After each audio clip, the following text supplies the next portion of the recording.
Hi everyone, Shaked Bartal is here, ladies and gentlemen, yours and mine, everyone else. Carolina Panthers lost a tough one, a very tough one on the road to the Super Bowl champ, Kansas City Chiefs in Arrowhead Stadium. Try to say it 10 times in a row. But anyway, the Panthers lost 33-31. The Panthers record would drop on the season to 3-6. Ladies and gentlemen, as a Panthers fan, there's two faults to look at this game, and both of them are pretty accurate.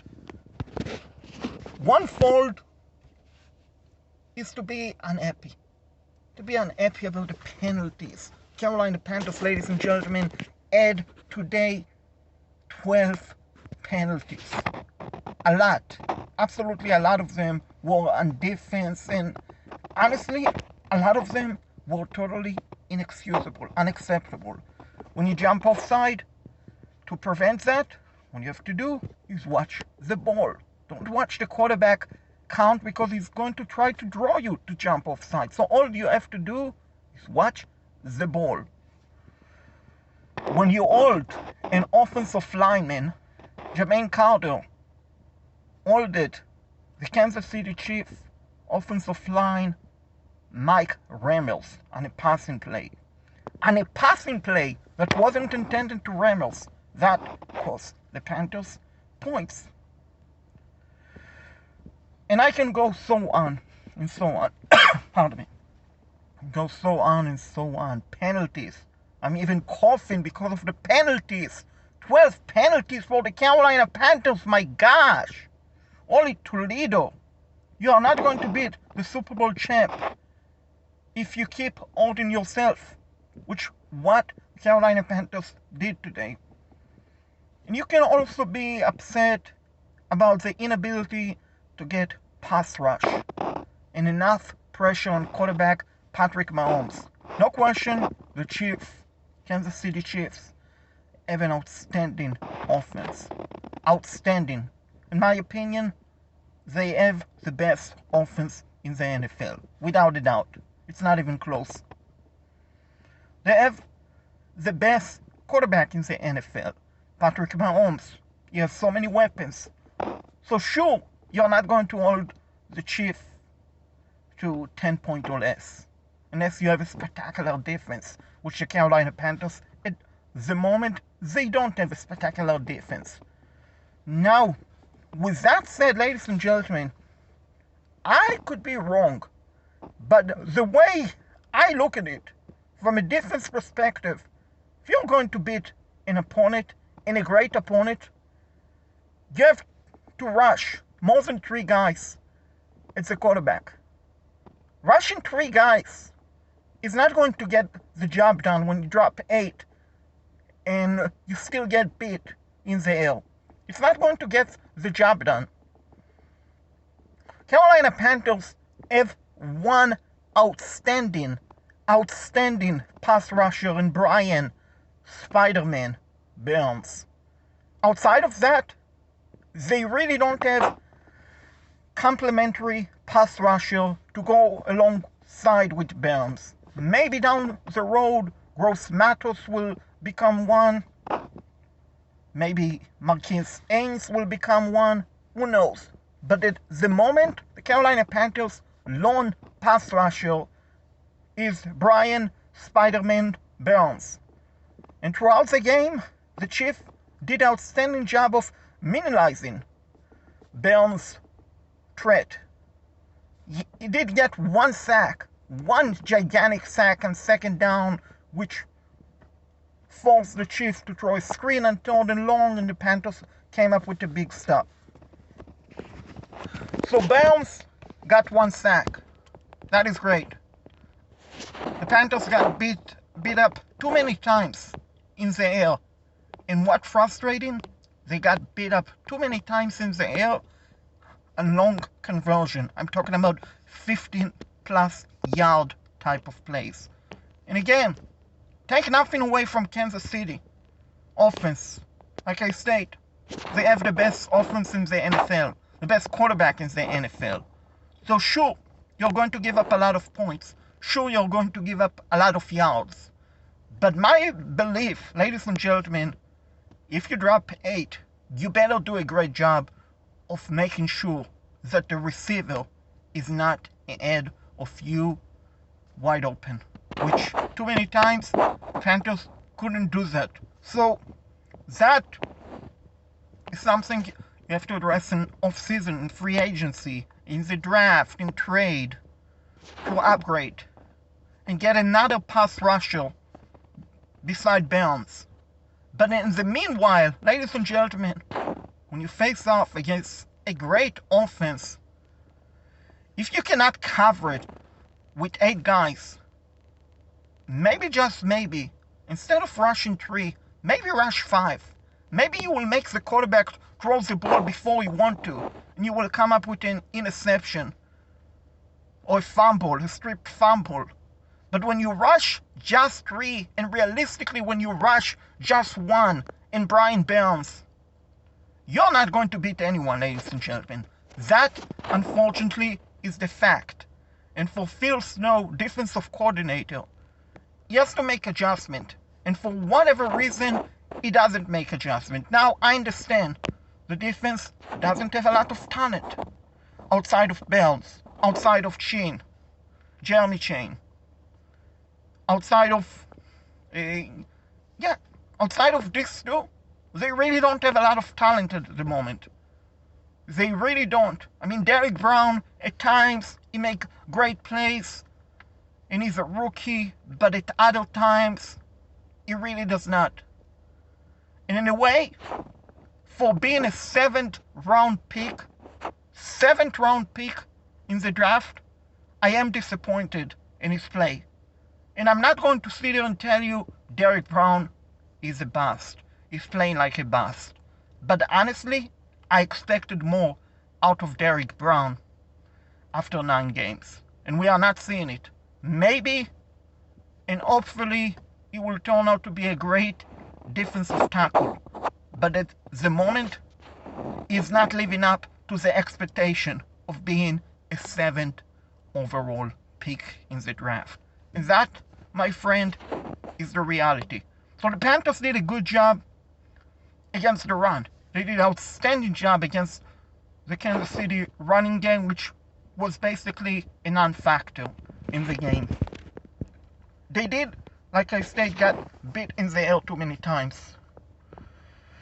And the penalties, like I said, 12 penalties, that is unacceptable.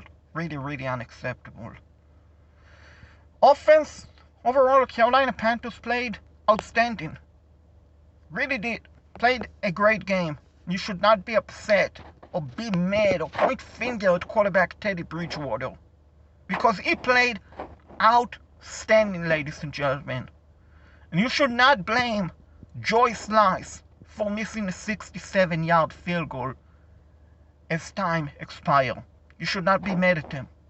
What you should question, however, is the final 2 drives on offense for the Carolina Panthers. First drive, we started the ball with about 5.5 minutes left in the game, give or take a second or 2.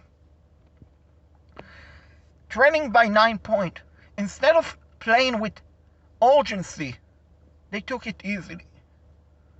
And they scored a touchdown with under 2 minutes left in the game. Now, ladies and gentlemen, let's just pretend that the Carolina Panthers would have scored the touchdown by Run CMC. Christian McCaffrey was great, ladies and gentlemen. Let's just pretend the Carolina Panthers scored the touchdown well before the 2 minutes warning. Let's say at 2:18, at 2:20. That can make a gigantic difference, because then you get an extra timeout on defense. But the Carolina Panthers did not play with urgency on that drive. And then the final drive, instead of playing with urgency, and yeah, they had a penalty, legal end to the face on the offense. Costly penalty. Very bad one. But even before that and after that, they did not do a good enough job of playing with urgency. You have no timeout. You have 40 seconds, you have 30 seconds, you have 20 seconds. And you are not doing a good job of picking up a big chunk of yard. And it all started on that drive. And like I state, the legal end to the face penalty was a disaster. It was the right call, but still was disaster penalty for the Panthers. But you look at that sequence, offensive plays. You have 5, 6, 7, 8 yard short type of pass. Instead of trying to find someone open for a big chunk of yard, the Panthers got short pass, short yardage. And even worse, they stayed inbound. Now give credit to the Chiefs for not allowing the Panthers to pick up a big chunk of yard. But ladies and gentlemen, with no timeout left in the game, down by 2, needing about 7 yards for a field goal. Needing about 7 yards to get into field goal range, give or take. With about a minute left in the game, under a minute left in the game, you are not going to win the game by picking up 5, 6, 7, 8 yards and staying inbound. You're really not.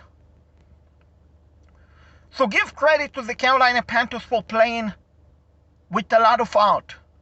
Give the Carolina Panthers credit for not giving up, because honestly, realistically, if you look on paper, this game was completely a mismatch.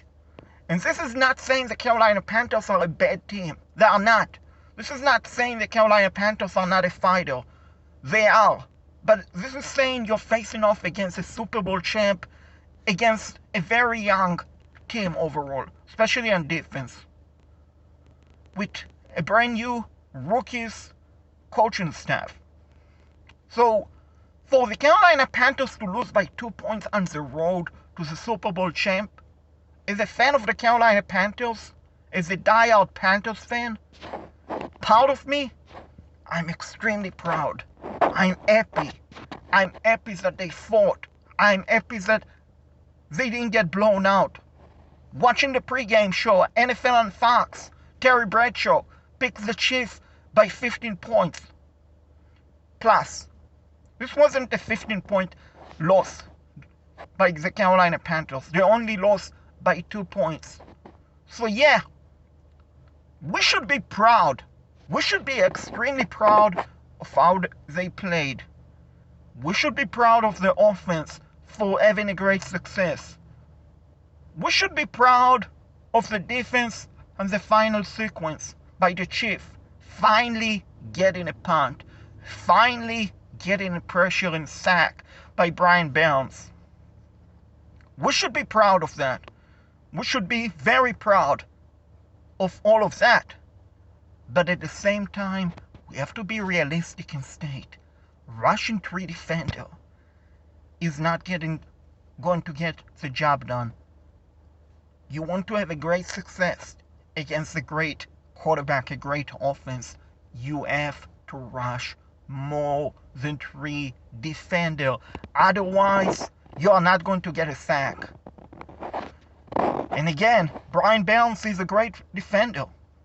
He's a great pass rusher. But you're basically, by sending 3 rusher, and realistically 1, because if you watch the game today, Brian Burns was the one who got pressure on Patrick Mahomes. The rest of the guys who the Panthers sent did not. So basically you're asking Brian Spider-Man Burns to get pressure on the quarterback.